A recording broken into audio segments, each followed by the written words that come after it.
वंदे गोमातरम, वंदे गोमातरम। गाओ जगत मातरम, गाओ जगत मातरम।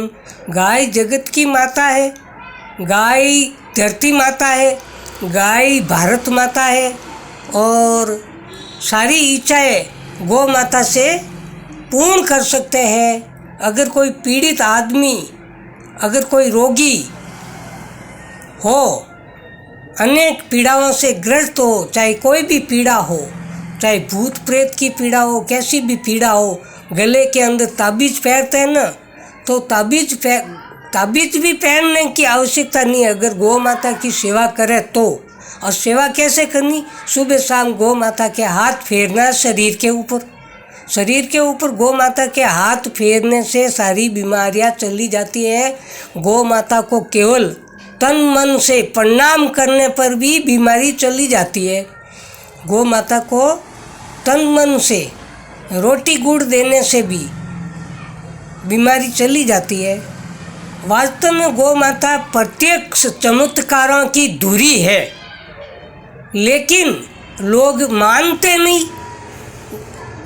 नहीं। दिमाग में, मन में यही रहता है कि ये तो पशु है, ये तो जानवर है, लेकिन ये पता नहीं कि ये चमत्कारों की धुरी है, धुरी। इसको सुबह शाम प्रणाम करके देखो, प्रणाम करके देखो, सारी मनोकामनाएं पूर्ण हो जाती है। प्रणाम करके देखो, दर्शन करके देखो, तन मन से हाथ घुमा के देखो, सारी मनोकामनाएं धीरे धीरे पूर्ण हो जाएगी। गले के अंदर ताबीज़ पहनने की आवश्यकता भी नहीं पड़ेगी। बहुत सारे लोग पाखंडियों के पास जाते हैं, तांत्रिकों के पास जाते हैं और डोरा ताबीज़ आदि करवाते हैं और कोई फर्क नहीं पड़ता। क्यों तांत्रिकों के चक्कर काटते हो? क्यों अघोरियों के चक्कर काटते हो? गौ माता में अत्यंत शक्ति है। आप पास तो जाओ, डरो मत, गौ माता से डरो मत कि ये सींगों से मार देगी, नहीं मारेगी। लोगों को सींगों से डर लगता है। आजकल छोटे छोटे बच्चों को तो गाय से अत्यंत डरते हैं, एकदम रोने लग जाते हैं गाय को देख करके रोने लग जाते हैं। जबकि गौ माता तो प्रत्येक हर इंसान से प्रेम चाहती है। गौ माता हर इंसान से वात्सल्य करना चाहती है, लेकिन इंसान दूर भागता रहता। इंसान समझता ही नहीं कि गौ माता क्या चीज़ है, गौ माता है क्या वास्तव में। बार मैं ये कह रहा हूँ, लेकिन एक बार गौ माता के नज़दीक जाके देखिए, हाथ घुमा के देखिए, प्रणाम करके देखिए। दूसरे दिन और जाइए, तीसरे दिन और जाइए, चौथे दिन गौ माता स्वयं आपको बुलाएगी या स्वयं गौ माता दौड़ के आपके घर आ जाएगी। आप देखो तो सही, गौ माता का प्यार तो देखो कम से कम। कितने लोग बीमार हैं हिंदुस्तान के अंदर, भारत के अंदर, घर बीमारियां हैं।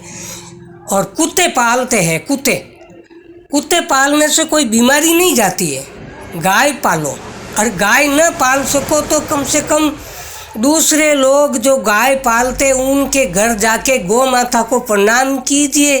गौ माता के ऊपर, शरीर के ऊपर हाथ घुमा के तो देखिए, आपका मोटापा जो है ना, मोटापा वो भी चला जाएगा, केवल मात्र गौ माता के ऊपर शरीर पर हाथ घुमाने मात्र से। लेकिन 21 दिन, 2 महीने, 3 महीने तो हाथ घुमाना ही पड़ेगा। हाथ घुमा के देखो, आपका जो वादी का शरीर है ना, मोटापा, वो भी गायब हो जाएगा धीरे धीरे। गौ माता धर्म की दूरी है। गौ माता इष्ट देवी देवताओं की भी देवी है। इसलिए मैं आपको चैलेंज के साथ कहता हूँ, गौ माता ताबीज़ से भी बढ़कर है। गले के अंदर ताबीज़ धारण करने से कुछ नहीं होता है।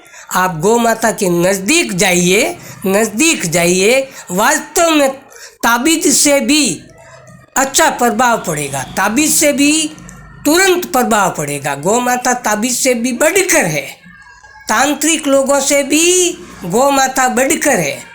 हाँ, तो गौ माता की पालना कैसे करें मैं आपको बार बार बताता हूँ। गौ माता के पास कैसे जाए ये भी मैं आपको बताता हूँ, लेकिन आप गौ माता से घबराओ मत। जय गौ माता, जय गौ माता।